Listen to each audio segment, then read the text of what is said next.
excited to speak to you. I love speaking to girls. And in fact, this organization, Astra Femina, I helped start.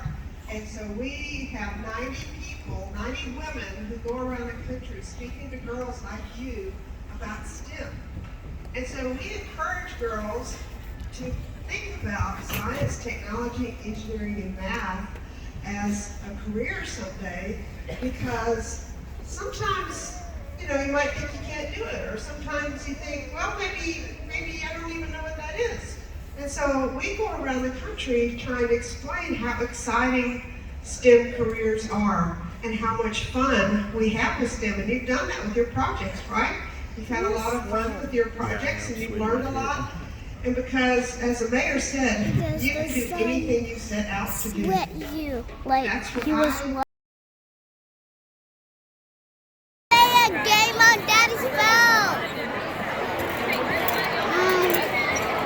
Uh-oh, sorry about that.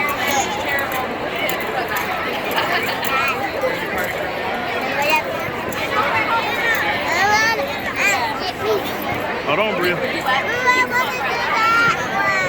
Come right back though, Allison, okay? Hold on, Bria.